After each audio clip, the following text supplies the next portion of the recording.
Coach Gabo.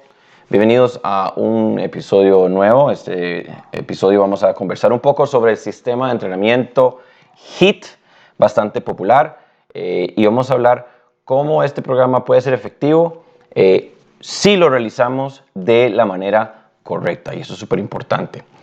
Para iniciar, muchas veces tenemos la idea de que HIIT es un programa formulado hace poco, innovador, y de hecho podemos ir tan atrás como en los 1900, específicamente en 1924, durante los Juegos Olímpicos, donde el atleta Paavo Nurmi logra ganar 7 medallas de oro. En las entrevistas durante estos Juegos, él hablaba de que su preparación incluía este tipo de sistema, ¿verdad? Intervalos de entrenamiento con altas intensidades. Entonces ahí comenzó a hacer bulla pues este formato y este protocolo.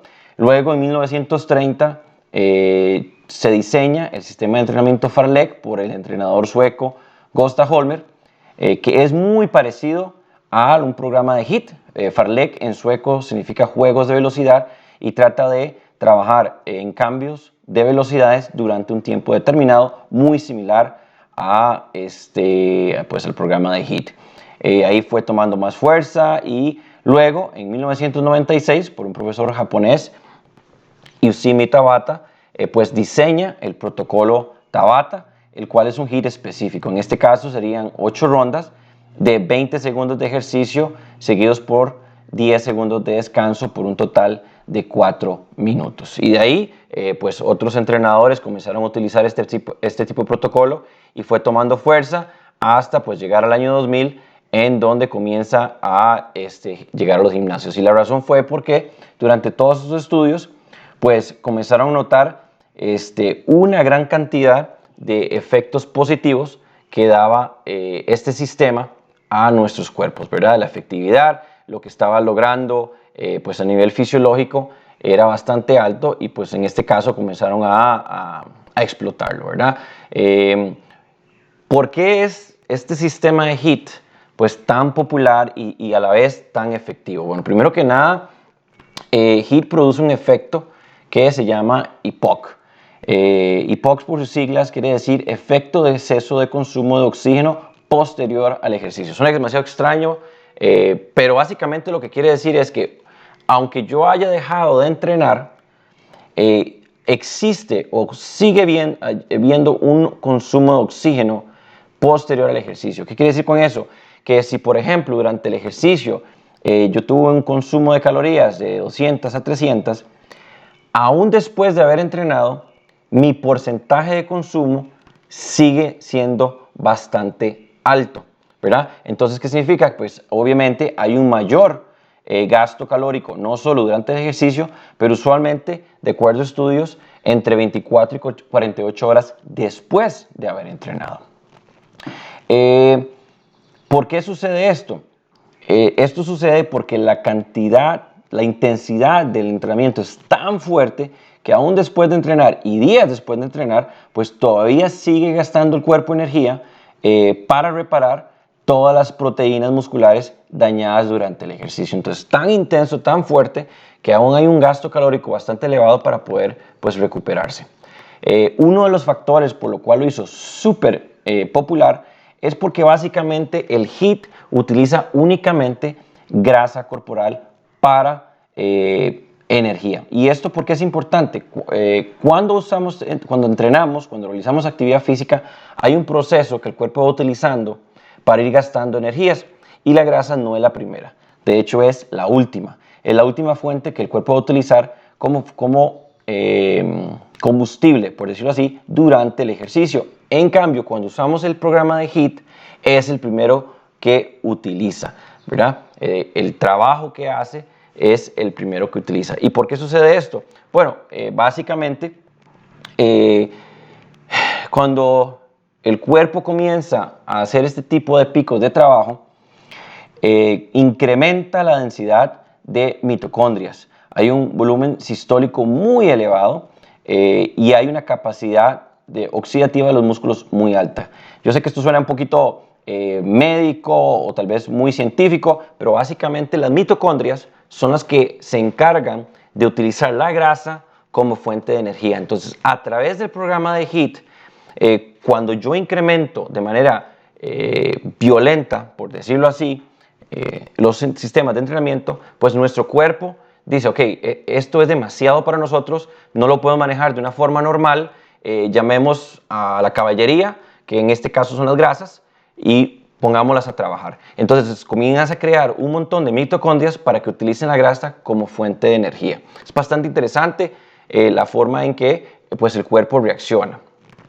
Tanto así que para tener una idea, que el cuerpo necesita aproximadamente 5 calorías de gasto por litro de oxígeno consumido. Entonces, para yo poder consumir o utilizar 5 litros de oxígeno, pues mi cuerpo va a gastar 1 litro de oxígeno, mi cuerpo va a gastar 5 calorías, lo cual es pues bastante alto. Y de ahí viene ese gasto calórico adicional, ¿verdad? Porque el cuerpo queda tan trabajado que aún después ocupa pues recuperarse. Otro de los factores muy importantes a la hora de trabajar o los beneficios que tiene el HIIT es que produce una gran cantidad de desechos metabólicos. Y eso incluye los iones de hidrógeno y el ácido láctico. Eso básicamente, para no hablar mucho de la ciencia, lo que hace es involucrar en el daño que hay a nivel muscular y atrasa la recuperación. Entonces, lo que hace el cuerpo es que desecha esos dos complejos, por decirlo así, como son los iones de hidrógeno y ácido láctico, y nos permite poder seguir entrenando a altas intensidades sin que nuestro cuerpo se desgaste. Por eso el HIIT comenzó a ser muy popular en ese tipo de trabajos de resistencia continua, como era atletismo, como era ciclismo, patinaje, ¿verdad? En donde el cuerpo ocupa constantemente estar recuperándose. Además, como trabajo cardiovascular, pues también es súper importante y da unos beneficios mayores, ¿verdad? Al ser un ejercicio cardiovascular, pues incrementa la resistencia y la fuerza de nuestro corazón para poder empujar la sangre a través de los músculos y activarlos de la misma forma. Aquí hay un punto muy importante, ¿verdad? Y es parte del beneficio que trae el HIIT, pero también del cuidado que tenemos que tener con el programa de HIIT. Cuando yo hago intervalos tan potentes, ¿verdad? Impulsos tan fuertes, energéticos, nuestro cuerpo va a generar altos niveles de estrés, ¿verdad? Porque en este momento el cuerpo no entiende el por qué estamos haciendo esos picos. Para él se trata de sobrevivir y entonces va a soltar una hormona que nos va a ayudar a ejecutar esas acciones que se llama el cortisol. Cuando esta hormona se combina durante el ejercicio, producen hormonas diferentes. Una de ellas va a ser la hormona de crecimiento humana, también va a incrementar la testosterona, que es un factor importante para reparar para reparar las proteínas musculares dañadas. Entonces, eso es importantísimo. ¿Por qué? Porque a pesar de ser un ejercicio cardiovascular en donde en teoría lo que estoy haciendo es perdiendo porcentaje de grasa o reduciendo mi cantidad de grasa corporal, a su vez estoy incrementando la masa muscular durante el entrenamiento. Y eso, lo que sucede con esto es que se convirtió, ¿verdad?, en esa pastilla mágica que prácticamente todo entrenador estaba buscando, ¿verdad? Comenzaron a decir, ok, esto es increíble, no solo va a ayudar al atleta o al cliente o a la persona que estoy entrenando a reducir su porcentaje de grasa, pero también a su vez le voy a ayudar a incrementar masa muscular. Pero, ahí viene el pero. El problema es que este daño también va a generar mucha cantidad de cortisol y el cuerpo va a quedar bastante agotado o dañado internamente, por decirlo así. Entonces, ¿qué sucede? Tenemos que darle un chance al sistema de recuperarse, porque si no, esa cantidad de estrés va a volverse contraproducente y vamos a tener sobreentrenamiento, nuestro cuerpo no va a reaccionar y van a haber riesgos de fatigas, riesgos en el sistema inmunológico. Entonces vamos a estar más expuestos a enfermedades. Y en muchos casos ese agotamiento físico-mental va a producir que el atleta pues no desee entrenar más. Entonces es importante la dosificación del sistema de entrenamiento HIIT para que nos ayuden los beneficios y podamos reducir pues esos peligros que nos puede traer. Es por eso que cuando trabajamos con los HIITs, pues las intensidades se tienen que trabajar.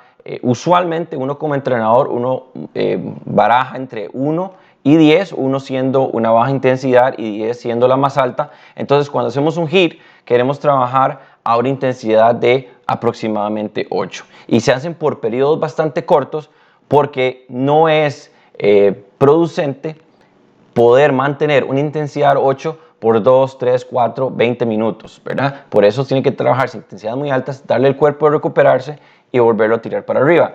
Y un entrenamiento de HIIT completo, pues no debería ser más largo que 30 minutos. ¿Por qué? Porque estamos asumiendo que a partir del minuto 20, 25 y 30, pues si yo no tengo una capacidad de respuesta rápida, ya no voy a poder llegar a esas velocidades, esas intensidades a partir de esos minutos. Entonces, básicamente estamos poniendo en riesgo nuestro cuerpo y no estamos siendo efectivos durante el entrenamiento.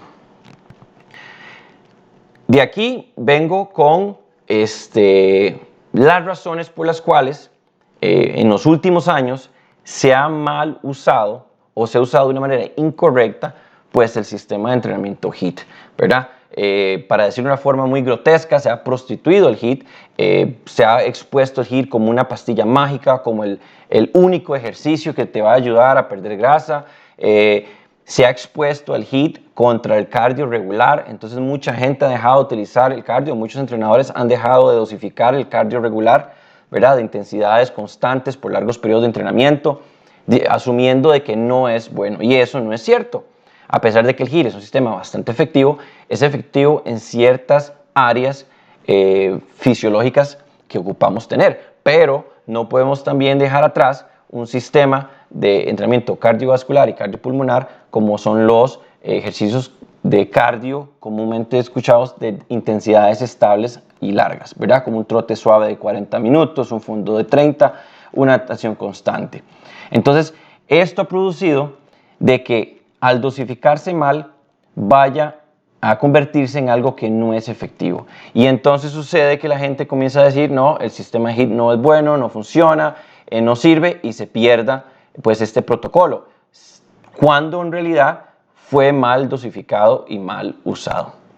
Entonces, vamos a hablar de ciertas cosas que pueden afectar el hecho de que yo sea efectivo cuando hago el HIIT, ¿verdad? El número 1 va a ser la cantidad de veces que yo entreno por el aumento del cortisol. Siempre queremos evitar cortisol. Cuando nuestro cuerpo tiene un sistema alto, un nivel alto de esta hormona, no va a funcionar correctamente. A mí me gusta mucho usar un ejemplo de cuando, por ejemplo, tenés ganas de ir al baño y estás que ya no aguantas y tenés que abrir la puerta de la casa para poder entrar y dirigirse al baño. Y cuando usualmente una acción tan simple como meter la llave, girar y abrir la puerta, se convierte en una acción casi imposible de realizar. No puedes meter la llave no gira, escoges la llave incorrecta cuando ya sabes cuál es, se te caen las llaves, vuelves a meterlas. No sé si me explico con este ejemplo y lo han notado.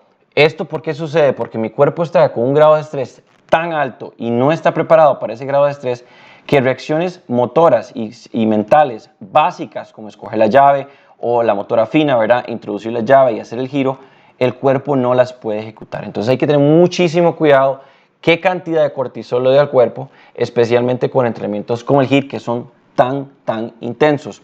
Mi recomendación siempre es descansar entre 24 y 48 horas preferiblemente.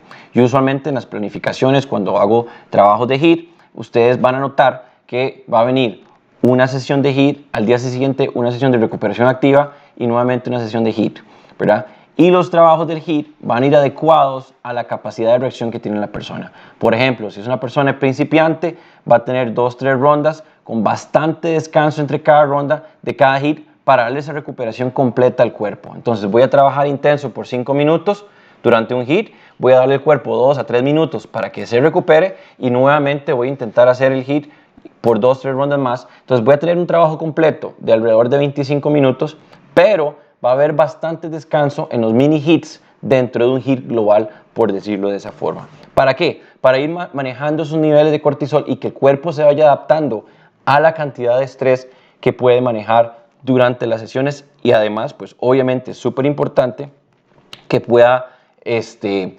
controlarlo. También hay que tener mucho cuidado, y esto es importantísimo si ustedes están trabajando solos, si ustedes están diseñándose sus propias rutinas, a la hora de diseñar el protocolo. Y eso es un error grave que lo veo desde el nivel profesional hasta el nivel amateur, ¿verdad? Aquellas personas que realmente nada más buscan entrenar solos y hacen el diseño. Desde ahí hasta entrenadores altamente calificados cometen este error. Y el error es el siguiente: cuando yo diseño un protocolo de HIIT, muchas veces hay la idea de que yo quiero quedar destruido, que mi cuerpo quiere quedar casi convulsionando, y no es la idea, ¿verdad? Sí quiero llevarlo a sus niveles de intensidad altos, pero también quiero lograr darle a mi cuerpo el chance de recuperarse. Entonces, por ejemplo, mucho entrenador asume que para que su clase sea popular y su clase se llene, voy a meter 8 ejercicios, todos de alta intensidad. Entonces, empiezan con un burpee, pasan con un desplante pliométrico, pasan con salto de cuerda, inmediatamente van a pasar con montañés. La idea de esto no es así. La idea es darle al cuerpo el chance de recuperación. Entonces, ¿cómo lo podemos hacer? Por ejemplo, hacemos un ejercicio de alta intensidad, como es el burpee, y pasamos un ejercicio que, aunque yo eleve un poco la frecuencia, no es de alto impacto. Por ejemplo, sentadillas en pulso o sentadillas normales. De ahí paso nuevamente a un ejercicio de alta intensidad, ¿verdad? Un desplante pliométrico. Luego puedo aprovechar y recuperar el cuerpo con un ejercicio de core, ¿verdad? Puede ser un hollow rocks, puede ser un abdominal en flecha, en mariposa, cualquier modificación de abdominales. Y nuevamente pasar a un ejercicio de alta intensidad de salto de cuerda. En niveles avanzados, pues yo puedo cambiar eso y hacer 2 fuertes, 1 suave, e irlo modificando de acuerdo a lo que el atleta pueda estar ejecutando correctamente. Pero de ahí la idea, ¿verdad?, de formular un protocolo, un programa en el cual yo no solo tire 8 ejercicios a ver cuál pega, sino que básicamente yo pueda diseñarlo de manera que sea funcional. Y pues importantísimo probarlo. Yo ejecuto el ejercicio y pues si no funcionó, ver dónde están los errores y corregirlos, porque obviamente pues nadie es perfecto de crear esa rutina exacta a la hora de hacerlo. Pero súper importante no es tirar ejercicios por tirarlos, o no caer como uno como entrenador bajo la presión de que cada ejercicio tiene que ser aún más fuerte. Entonces empiezo el lunes muerto y ya para el viernes pues el cuerpo no vale nada. No, tiene que haber una programación donde puedo tener hits muy intensos, pero también puedo tener hits de una intensidad moderada e ir jugando con esas intensidades y esos tipos de trabajo. El segundo error, también que lo he visto mucho en entrenadores profesionales altamente calificados, y pues obviamente pues en un nivel más bajo también sucede, es escoger ejercicios muy complejos. ¿Por qué no es una buena idea utilizar ejercicios complejos? La razón por la cual yo no lo recomiendo es por dos específicas. Una, la técnica. Entonces, si yo quiero trabajar a una intensidad alta con un ejercicio que no me siento cómodo o con un ejercicio que no sé manejar correctamente, no lo voy a lograr. O sea, no voy a llegar a esa intensidad porque mi cuerpo va a estar más ocupado intentando hacer la ejecución correcta. Y número 2, al ser un ejercicio muy complejo, la duración de la cantidad de repeticiones que puedo hacer por un intervalo corto va a ser muy pequeña. Entonces, si yo tengo que trabajar en un ejercicio que no sé manejar y tras de eso un ejercicio bastante largo, no voy a lograr que mi cuerpo llegue a esos picos de intensidades porque voy a estar más preocupado terminando el ejercicio o ejecutándolo correctamente. Entonces, lo ideal es buscar ejercicios en donde trabaje una gran cantidad de grupos musculares, pero que a su vez sea sencillo de hacerlo. Un ejemplo muy básico es una sentadilla con salto. La sentadilla es un ejercicio fundamental que en teoría se debe aprender desde pequeño a ejecutarse correctamente. Es más, si ustedes ven un niño de 2 años, pues te va a hacer una sentadilla perfecta, ¿verdad? Es a la edad adulta que uno comienza pues a evitar hacer las cosas correctamente.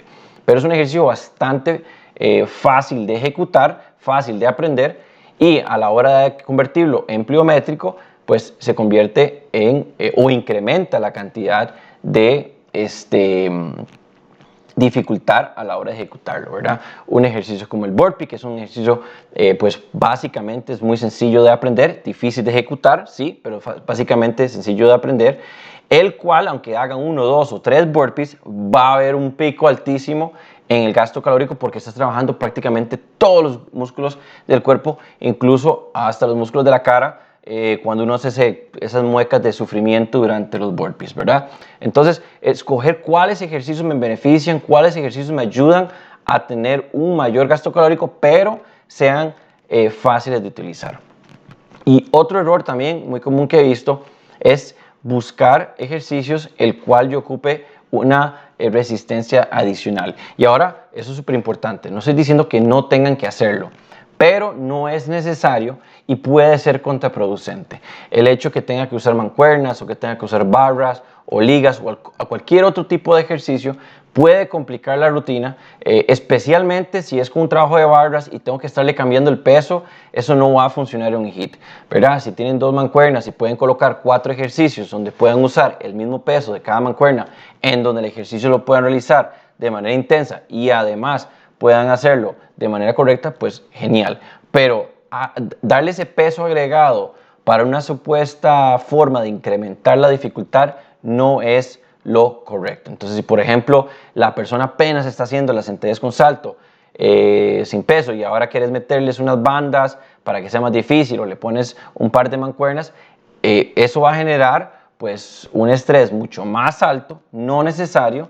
El impacto va a ser mayor en las articulaciones, lo cual no es necesario, y entonces estamos siendo contraproducentes a la hora de trabajar los ejercicios, ¿verdad? Entonces hay que tener mucho cuidado en la fórmula de que yo diseño esto. Y también hay un protocolo que se debe seguir a la hora de diseñar un HIIT, y es darle descansos apropiados durante las intensidades de trabajo. Entonces, por ejemplo, lo ideal es de 1.3, ¿verdad? A 1.5. ¿Qué significa eso?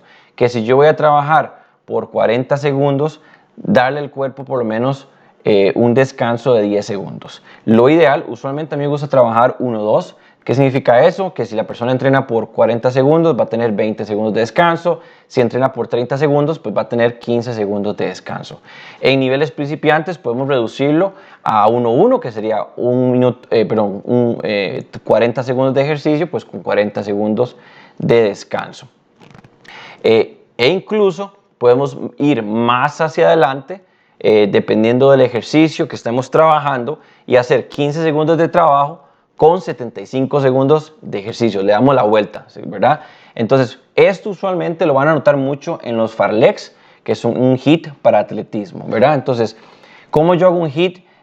Por ejemplo, a veces conozco gente que me dice, es que yo quiero salir a correr, y mi pregunta siempre va a ser, ¿para qué? ¿Verdad? No, es que quiero gastar más calorías y quiero quemar más grasa. Ok, perfecto. Si vas a hacer eso y te gusta correr, hagámoslo en un formato de HIIT, ¿verdad? O un farlek, para que sea más efectivo a la hora de realizarlo. Entonces trabajamos este tipo de ejercicios. Vas a correr 15 segundos a una intensidad más alta posible, y luego vas a tener 75 segundos para un trote suave si sos intermedio avanzado, o una caminata si sos principiante, ¿verdad? Entonces, una forma efectiva de tomar el deporte que yo realizo o el deporte que me gusta hacer y modificarlo para que sea eficaz basado en los objetivos que yo quiero lograr, ¿verdad? Teniendo también pues el montón de beneficios que conlleva pues este protocolo de HIIT. Entonces es una forma de trabajarlo, ¿verdad? Yo puedo hacerlo por 40, 60, ¿verdad? 40 segundos de ejercicio, 1 minuto de descanso. Y también muy importante tratar de mantener esos ritmos de cambios de velocidades o intensidades no más de 1 minuto. ¿Por qué no? Porque aunque usted sea unos atletas con más alta capacidad aeróbica, unos atletas con más alto nivel, más allá de 1 minuto de ejercicio, pues el cuerpo no va a reaccionar de la misma forma. No vas a trabajar con la misma intensidad que haces 20 segundos que lo que haces 1 minuto. Puedes que esos 20 lo puedas mantener por 30, 35, incluso 40. Ya a partir de 40 pues comienza a bajar un poco la intensidad. Entonces, ¿qué sucede? Que el programa no se hace específico. Por ejemplo, en atletismo, una de las pruebas en atletismo más difíciles, y usted le puede preguntar a cualquier persona que haya competido en atletismo y te lo va a decir, es 400 metros planos. Esa prueba todo el mundo la odia. Solo los locos compiten en esa prueba. ¿Por qué? Porque estás trabajando con una intensidad como 100 o 200, pero tienes que lograrlo por 400. Es una mezcla de un ejercicio anaeróbico, en donde hay una potencia y explosividad y no requiere oxígeno, a un ejercicio aeróbico donde es de fuerza y resistencia, donde ocupas oxígeno. Y entonces esa combinación es brutal a nivel de entrenamiento. Y no queremos realizar eso cuando hacemos un programa de HIIT. Entonces tenemos que evaluar cuál es mi punto máximo de trabajo, en donde yo a partir de ese punto comienzo a bajar la intensidad. Esto lo pueden ir determinando por ejercicios básicos, por ejemplo con jumping jacks, ¿verdad? ¿Cuántos jumping jacks puedo lograr por 30 segundos y cuántos puedo lograr con un minuto? Entonces, si en 30 segundos logré, qué sé yo, 30, pero en un minuto hice 40, significa que después de los 30 segundos, bajaste la resistencia y bajaste la intensidad con la cual estabas trabajando. Entonces, es importantísimo también analizar todo eso. Igualmente, analizar ejercicios. Lo genial del deporte y la ciencia deportiva es que hay muchas modificaciones que yo puedo hacer, ¿verdad? El HIIT es para todos, depende, y esa siempre va a ser mi respuesta a casi todo, porque hay muchos factores que involucran. En lo personal, me encanta recomendarlo, sin embargo, hay que tener mucho cuidado con las intensidades, y esto es importantísimo. La intensidad no necesariamente es la cantidad de repeticiones que yo puedo lograr, sino es el esfuerzo vascular y cardíaco a la cual yo estoy ejecutando la acción del cuerpo. Un poquito loco, pero voy a explicarlo. Por ejemplo, si yo para lograr llegar a una frecuencia del 85% de cardíaca máxima, para llegar a ese 85% de cardíaca máxima, cuando hago jumping jacks, ocupo alrededor de 60, 70 jumping jacks para poder llegar a eso, ¿verdad? Pero mi fuerza muscular o mi capacidad muscular no llega a eso, significa que cuando yo ejecute el HIIT, ¿verdad? Voy a hacer un 65, un 75% de mi frecuencia máxima. Entonces no va a ser eficaz. Me explico. Si yo no tengo la capacidad motriz o la capacidad física para poder llegar a esos picos de intensidad, no va a ser efectivo. Ahora, si la persona está iniciando, ¿verdad? Y con 3, 4 jumping jacks, su frecuencia está en 85, ¿verdad? Puede hacerlo. ¿Qué hago yo? Si está haciendo 3 jumping jacks, significa que los hizo en, qué sé yo, 20 segundos. Entonces, hago un trabajo de 20 segundos de ejercicio con 40 segundos de descanso. Entonces, lo que tiene que buscar siempre no es la cantidad de repeticiones que logro hacer, sino la intensidad con la cual puedo mantenerlo. Quiero una intensidad siempre de 80 a 90, ¿verdad? Si no tienen un monitor cardíaco, es una sensación de fatiga del 1 al 10, ¿verdad? 1 básicamente, a mí me gusta ponerlo de esta forma, en el 1, si van caminando pueden tener una conversación, en el 5 es un trote suave, pueden ir conversando con la persona que están al lado mientras trotan, pero no pueden cantar. Y de 8 para arriba no pueden ni siquiera hablar. Ya hay una respiración constante y no pueden mantener una conversación.